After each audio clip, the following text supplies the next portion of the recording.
ओडिया साहित्य रे पंचशाखा युग गोटे क्रांतिकारी युग और गोटे अभ्युदय काल। पंचशाखा भितर बलराम दास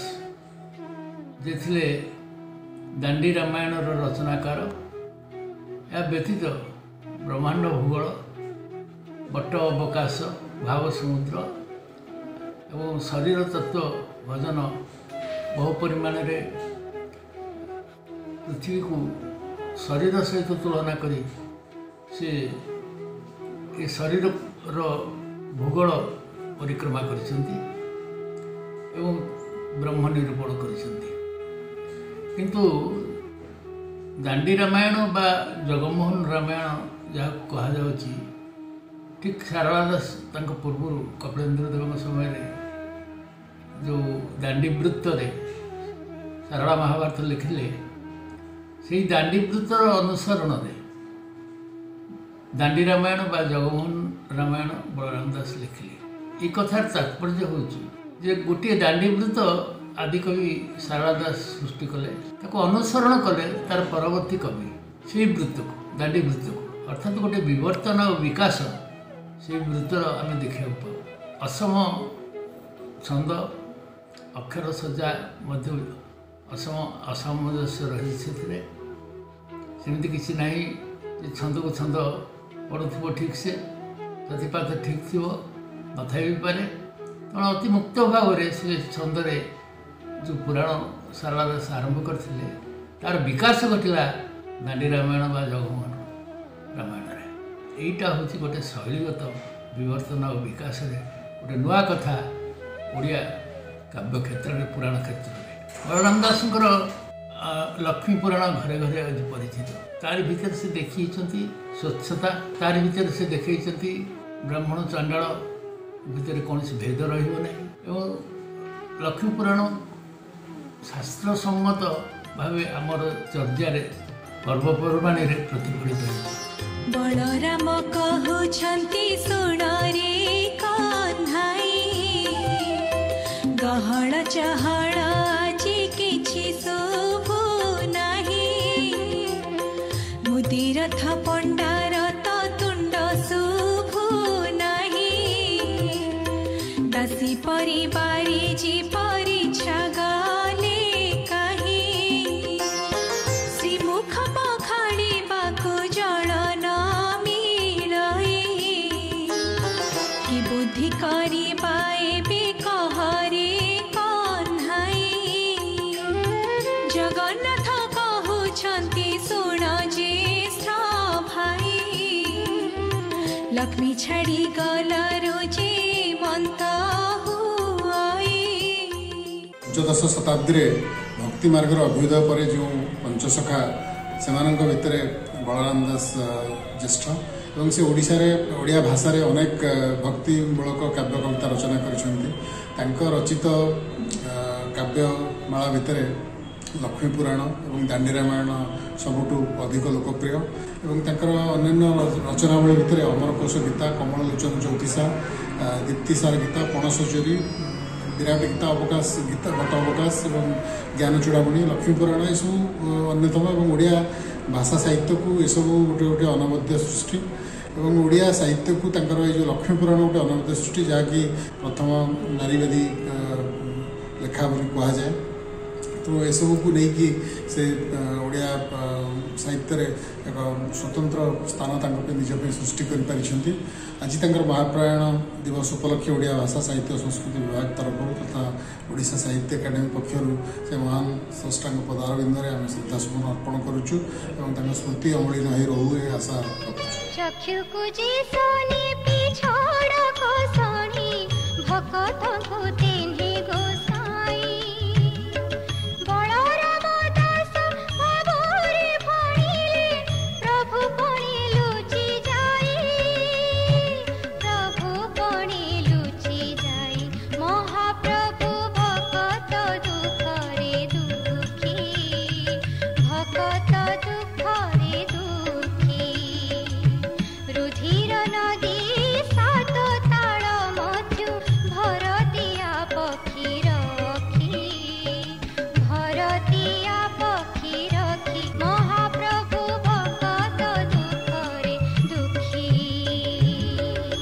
बलराम दास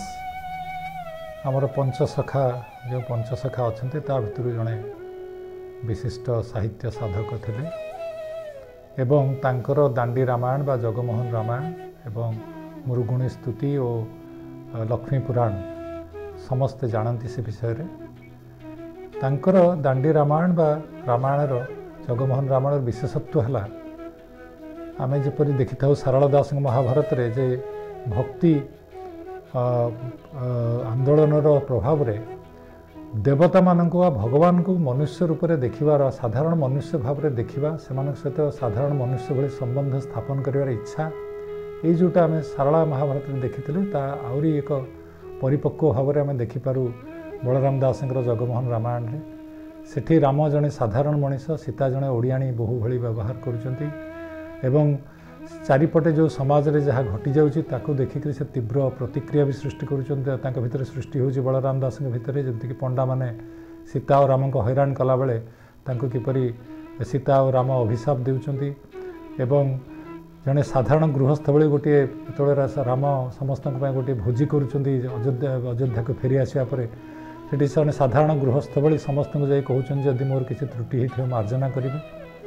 बा जितेबले से गोटे बग को बर दौरान जे तते चतुर्मास्यारे वर्षा दिने तते तो स्त्री आणिक खाइबा दब से बग जो कहूँ स्त्री 4 मासरे मत खाया देले मत अपमान हम से बुझाऊँ स्त्री और पुरुष सामान केमती अनेक कथा भितर देखा देवता बा कौन सी जो महाकाव्य को गोटे मनीषर काव्य हिसाब से बलराम दास उपस्थापित कर आउ गोटे विशेषत्व है जोटा पुणी आम सारला महाभारत में देखू ओडिशा हूँ पृथ्वी सबुकिछि की ओडिशार स्थान में परिवर्तित करदेवा ओडिशार चलनी को परिवर्तित कर इच्छा तेणु कपिलास हो जाऊँ कैलास तेणु रामंकर जो सैनिक मान भितर अच्छा बणई आई अंचल आदिवासी तेणु ओडिशा भितर विश्व को देखिबार जो साहस जो इच्छा जोटा आम सारला महाभारत में पाइलु सेटा पुणी थे आम बलराम दास पाऊ समग्र उत्तर भारत में यहाँ बोधे प्रथम ओडिया भाषा स्थानीय भाषा लिखित रामायण तुलसीदास रामायण पूर्व लिखाही एवं ओडिया एक जातीय महाकाव्य बोली कही हम कारण आम जातिर जो जीवन से जीवन एम देखा पाऊ साधारण ओडियार चलनी साधारण ओडियार भाषा साधारण ओडिया कौन खाए तार जो जीवन प्रति दृष्टिकोण से महाकाव्यर छत्रे छत्रे फुटी उठी तेणु मायाधर मानसिंह यहाँ यथार्थ विजय चंद्र मजुमदार कहते यह हूँ एक जातीय ओडिशा जातिर महाकाव्य जो 30 रु अधिक रामायण आमर ओडिया भाषा लिखित होती ये हूँ सबुठारु लोकप्रिय एवं दुखर कथा जे यार जो चर्चा हवा कथा बर्तमान ओडिशा रे से चर्चा होना आम पुणी से संस्कृत लिखाई रामायण से विषय चर्चा करुँ कि एत बड़ मौलिक लेखा ये जो सारला महाभारत और बलराम दास दांडी रामायण दुईटी को आम मौलिक लेखार मर्यादा दे पारिबा किंतु सेगुड़िक वर्तमान जो पीढ़ी वर्तमान जो पाठक से दूरे गला भाया लगुच आम आमर ये महान दुईटी काव्य कृति ये दुईटी दूरे जा आम जो ओडिया अस्मिता कथा कहूचे ओडिया भाषा को शास्त्रीय मान्यता दे सारा पर जो ओडिया अस्मिता कथा बारंबार कहूचे सेटा संभव हेनी आम जो 3टी 4टी कथा गोटे सारला महाभारत गोटे दांडी रामायण गोटे जगन्नाथ दास भागवत ये 3टा को जदि आम पुणी थे बारंबार बारंबार न पढ़ा ता भितर जो जीवनबोध अच्छी ओडियात्व अच्छी ताकू जदि चिन्हबानी ताहले आमर प्रभुत क्षति हम मोर यह धारणा।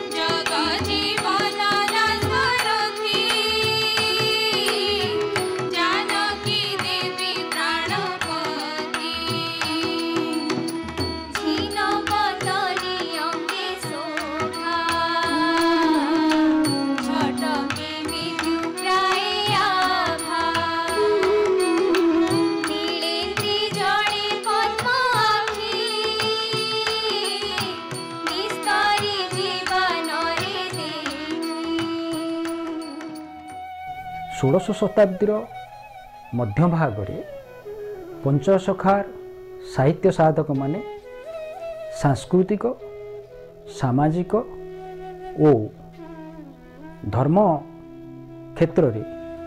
जो विराट परिवर्तन सूत्रपात करथिले ताहार सूत्रधर थिले बलराम दास, जगन्नाथ दास, अच्युतानंद दास ଯଶୋବନ୍ତ ଦାସ ଓ ଶିଶୁ ଅନନ୍ତ ଦାସ। ବଳରାମ ଦାସ ଏହି ପଞ୍ଚସଖାମାନଙ୍କ ମଧ୍ୟରେ ବୟୋଜ୍ୟେଷ୍ଠ ଥିଲେ ଏବଂ ସେ ଶ୍ରୀକ୍ଷେତ୍ରରେ ଅବସ୍ଥାନ କରୁଥିଲେ ଓ ଶ୍ରୀକ୍ଷେତ୍ରକୁ ନିଜର ସାଧନା ପୀଠ ରୂପେ ବାଛି ନେଇଥିଲେ। ପ୍ରତିଟି କ୍ଷେତ୍ରରେ ଯେହେତୁ ସେ ଅବ୍ରାହ୍ମଣ ଥିଲେ ପ୍ରତିବନ୍ଧକର ସମ୍ମୁଖୀନ ହେବାକୁ ପଡ଼ିଲା, ଗ୍ରନ୍ଥ ରଚନା ଠାରୁ ଚର୍ଚ୍ଚା ପର୍ଯ୍ୟନ୍ତ। ତେଣୁ ସେ ନିଜକୁ ଶାରଳା ଦାସଙ୍କ ଭଳି ଶୂଦ୍ରମୁନି ଭାବରେ ପରିଚିତ କରାଇବାକୁ ଚେଷ୍ଟା କରିଥିଲେ ଓ ଘୋଷଣା କରିଥିଲେ। ବଳରାମ ଦାସ ତାଙ୍କର ମୁଖ୍ୟ ଲକ୍ଷ୍ୟ ପଥରୁ ବିଚ୍ୟୁତ ନ ହୋଇ 3 ଗ୍ରନ୍ଥ ମୁଁ କହିବି। ପ୍ରଥମେ ସୃଷ୍ଟି କଲେ। ପ୍ରଥମଟି ହେଲା ବଟ ଅବକାଶ, ଦ୍ୱିତୀୟଟି ହେଲା ଭାବ ସମୁଦ୍ର, ତୃତୀୟଟି ହେଲା ବେଦାନ୍ତ ସାର ଗୁପ୍ତ ଗୀତା। ବଟ ଅବକାଶରେ ସ୍ୱର୍ଣ୍ଣଝରି ପ୍ରସଙ୍ଗଟି ବର୍ଣ୍ଣନା କରାଯାଇଛି। ଯେଉଁ ସ୍ୱର୍ଣ୍ଣଝରି ଲାଗି ତାଙ୍କୁ ରାଜନ୍ୟ ନିଗ୍ରହ ସହିବାକୁ ପଡ଼ିଥିଲା ଏବଂ ଦୁଃଖର ସହିତ କ୍ଷୋଭର ସହିତ ସେ ଜଗନ୍ନାଥଙ୍କୁ ଜଣାଣ କରିଥିଲେ, ହରି ହୋ ତୋତେ ଆଶ୍ରୟ କରି କ୍ଷେତେ ରହିଲି, ତୋତେ ଆଶ୍ରୟ କରି ଦୁଃଖ ପାଇଲି, ନୃପତି ହାତେ ବନ୍ଧାଇଲୁ ମୋତେ, ବଳିଆ ଦାସ ନ ଯାଇ ପରତେ। ଆମେ ଦେଖିବା ଭାବ ସମୁଦ୍ରରେ ମଧ୍ୟ ଆଉ ଗୋଟିଏ ଘଟଣାର ପୁନରାବୃତ୍ତି ହେଲା, ଯାହା ଥିଲା ସେ ଅବ୍ରାହ୍ମଣ ବୋଲି ତାଙ୍କୁ ଯେତେବେଳେ ପଣ୍ଡାମାନେ ରଥରୁ ବିତାଡ଼ିତ କଲେ ସେତେବେଳେ ସେ କାନ୍ଦି କାନ୍ଦି ବାଙ୍କି ମୁହାଣରେ ବାଲିରଥ ନିର୍ମାଣ କଲେ ଓ ସେଇଠାରେ ଥାଇ ପ୍ରଭୁଙ୍କୁ ଯେତେବେଳେ ଆର୍ତ୍ତସ୍ୱରରେ ଜଣାଣ କଲେ, ପ୍ରଭୁ ସ୍ୱୟଂ ଜଗନ୍ନାଥ ନିଜର ନନ୍ଦିଘୋଷ ରଥ ଛାଡ଼ି ବାଲୁକା ରଥରେ ବିଜେ କଲେ। ତୃତୀୟ ଘଟଣାଟି ଘଟିଲା ଯେ ବେଦାନ୍ତ ସାର ଗୁପ୍ତ ଗୀତାରେ କବି ବର୍ଣ୍ଣନା କରିଛନ୍ତି,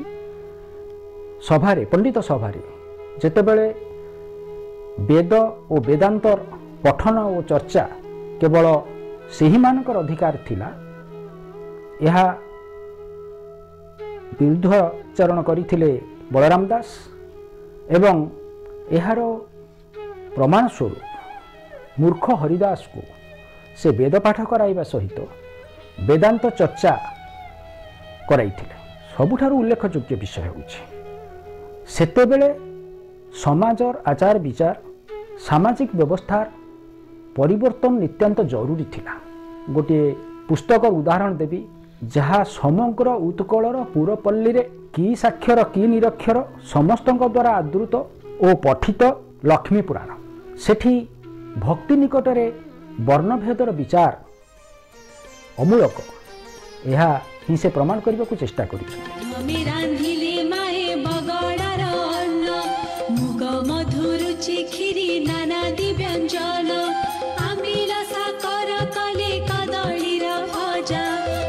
जते कले माए तियण जे मंजा, 60 पौटी माए रंधन जे कले, बगड़ा भात महिमा कली बके भले, दुग्ध पुले कले माए घृत पुले कले, अति जतन रे माए सार पुले कले, जिते रांधी चंती सबु ब्राह्मण को रुचि, बड़ी र महुर कले पकाई न साची, कर्पूर छिना पणा सजाड़िले, जे जहाँ स्थान रे माए जतने रखिले, सबुथिरु हांडिए हांडिए संपादिले, भोजन शेषको पोड़ पिठाई रखिले। 16 शताब्दीर भक्ति आंदोलन पंचसखांग मध्य वयोज्येष्ठ महापुरुष होउछंती बलराम दास। से एकाधार रे थिले अनन्य कवि, साधक, भक्त एवं दार्शनिक। अति सरल एवं बोधगम्य लौकिक भाषा जीवंत भावे से लेखामान लेखि ओडिया भाषार सुरक्षा और पुष्टि साधन निमंते अनेक किछि काम करि जाइछंती। ओडिया साहित्य को सुषमामंडित करि पारिछंती। कविंक रचित जगमोहन रामायण, लक्ष्मी पुराण, ब्रह्मांड भूगोल, भाव समुद्र, बट अवकाश, वेदांत सागर गुप्त गीता, उद्धव गीता आदि सृष्टि सहित दांडीपुतरे रचित जगमोहन रामायण तांकर सर्वश्रेष्ठ मौलिक कृति अटे। ଏହି ଅନନ୍ୟ ସୃଷ୍ଟି ସମ୍ଭାର 16 ଶତାବ୍ଦୀରେ ଓଡ଼ିଶାର ସାମାଜିକ ଏବଂ ସାଂସ୍କୃତିକ ଇତିହାସର ଏକ ଗୌରବମୟ ଅଧ୍ୟାୟ କହିଲେ ଅତ୍ୟୁକ୍ତି ହେବ ନାହିଁ। ସେହିପରି ଓଡ଼ିଶାର ପୁରପଲ୍ଲୀରେ ତାଙ୍କର ଲକ୍ଷ୍ମୀ ପୁରାଣ ଗ୍ରନ୍ଥ ଉତ୍କଳୀୟ ଧାର୍ମିକ ଏବଂ ସାଂସ୍କୃତିକ ଜୀବନଧାରାକୁ बहु भाव में प्रभावित कर ओडिया काव्य साहित्यर एही निष्ठापर बाणी साधक भक्त कवि बलराम दास ओडिया जातिर गर्व एवं गौरव अटंती। आज तांकर पुण्यतिथि रे ओडिशा साहित्य एकाडेमी पक्षरु श्रद्धासुमन अर्पण करने सहित श्रद्धांजलि ज्ञापन करुछु।